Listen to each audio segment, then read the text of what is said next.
Good evening, and welcome to the Technology Virtual Town Hall.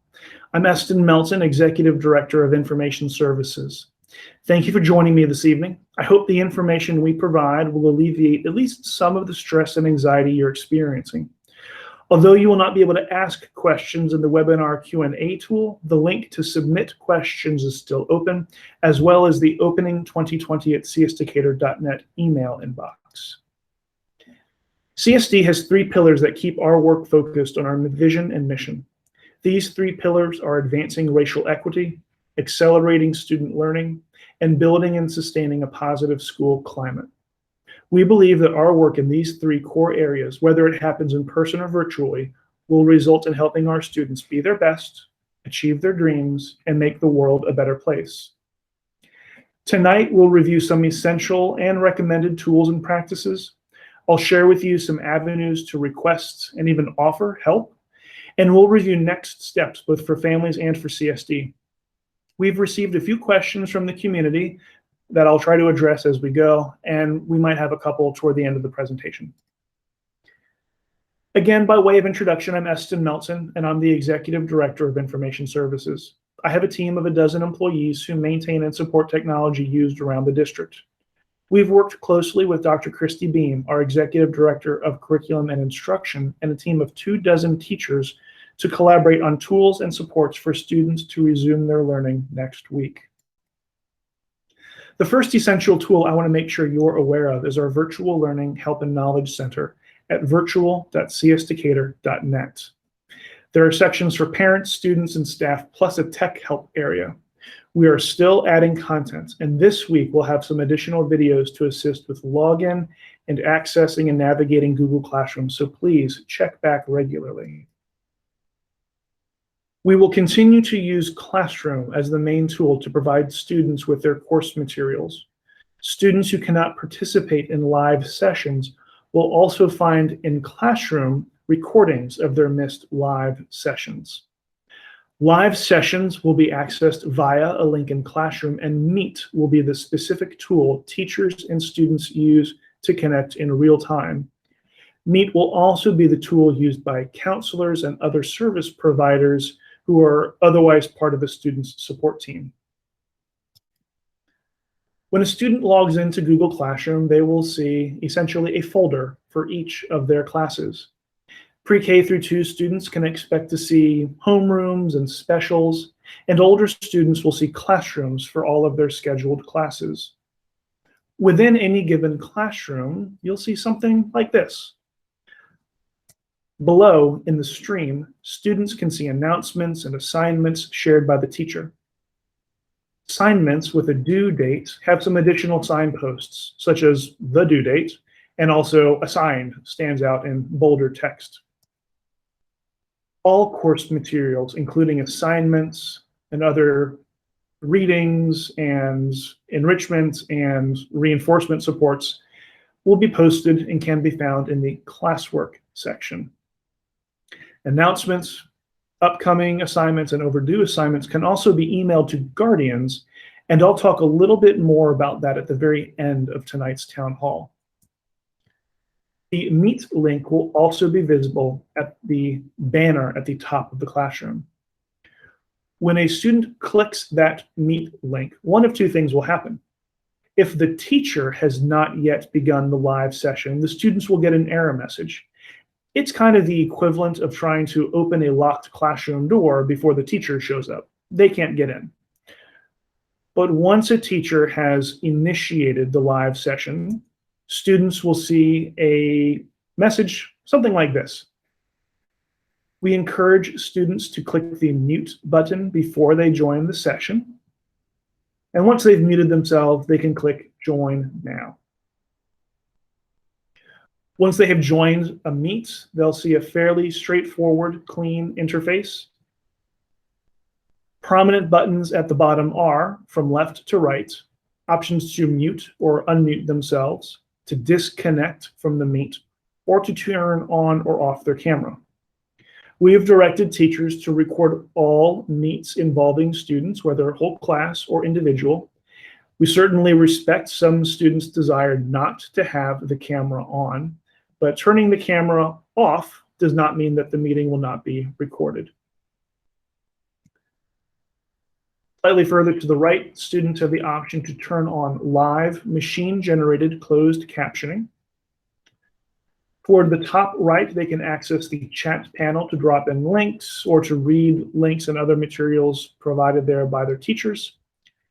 And at the top left, they can click a button to raise their hand or select other emoji to provide nonverbal feedback. And teachers will discuss with students the Classroom Meet norms very early on once we begin instruction next week. Of course, it's very important to know how to get into these tools. One of the reasons we have selected this tool set is that it is easy for students to get into it, but not easy for anyone who is not one of our educators or students to access this learning environment. Classroom and Meet are part of our G Suite Enterprise for Education environment. Students' account names follow a simple pattern. It is the last 2 digits of their student number, and then the first 4 characters each of their first name and then their last name.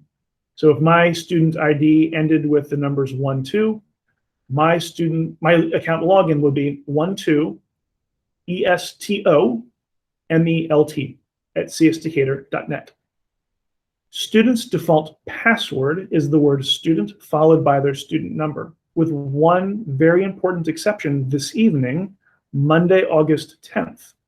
At about midnight, when our kids are all asleep, our machinery in the back end is going to change the G Suite passwords for all students from grades pre-K up to and including 2nd grade to only their student number.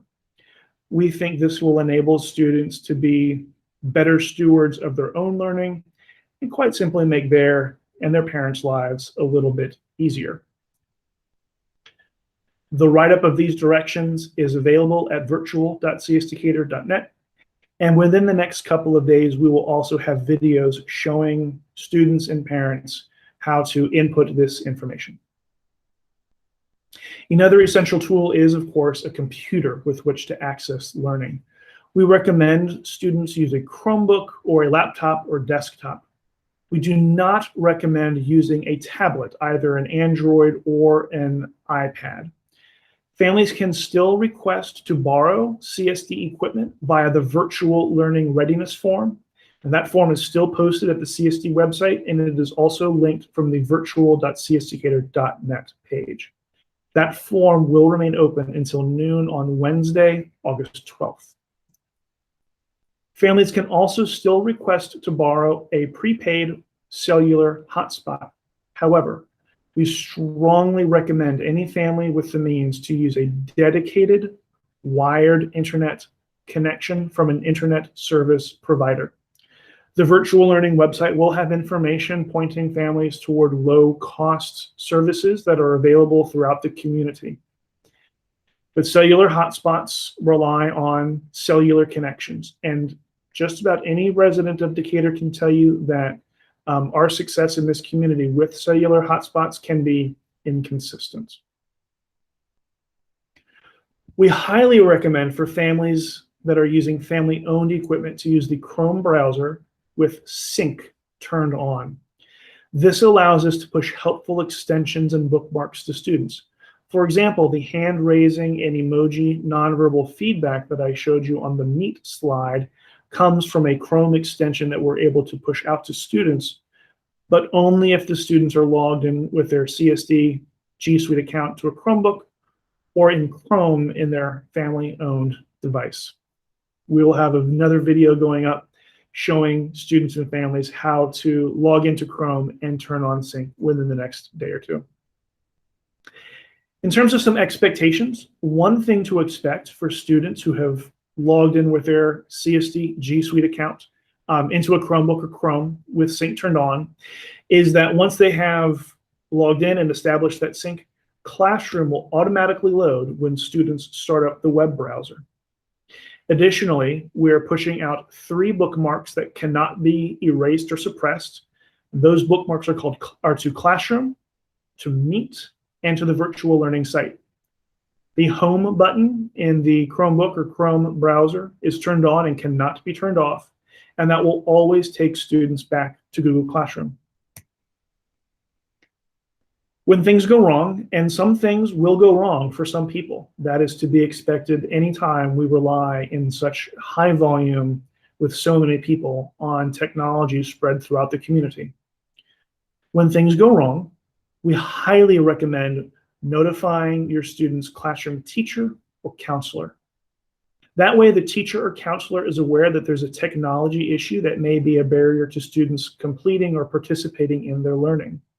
The teacher can also put in a support request to the technology team, and the technician will follow up directly with the family. The virtual learning site does have a direct link for students or parents to submit a tech support request, but we cannot guarantee that your student's teacher will be aware of that request when it goes in. There's also opportunity here to give help. It is likely that some things will go wrong, but it is also quite likely that some things will go well. And when that happens, it is important to let the teacher know. Let us know how virtual learning is resonating or reaching your student. Because if that's something we can sustain or replicate with your students or other kids, then we would like to do that. Our teachers are eager to learn from each other and to celebrate successes with you. In terms of some cute questions and answers from the community, we've seen a lot of questions about those cellular hotspots. What is their speed, and are there any limitations on them? In terms of data limitations, one significant change from the spring is that hotspots that we will be distributing this week and into next will not have a data cap on them. Our hotspots in the spring did cap out at about 500 megabytes per day. We found a different partner, and those data caps are no longer an issue. However, as I said before, one of the limitations is that the quality of the cell connection may vary. And so we nevertheless highly encourage families who have the means to use a dedicated connection to the internet and not rely on a personal or even CSD-owned hotspot. In terms of next steps, families, please visit the virtual learning website, and please also practice with your students logging into Classroom. You'll find a link to Classroom on the virtual learning website. You can access it directly at classroom.google.com. And families, it's also important to plan now, if you haven't already begun, how everyone in the family will access and model using technology.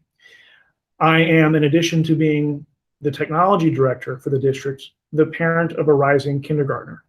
And just like many of you, I am learning to navigate and to raise my consciousness of how my child is watching and even mimicking how I engage with technology.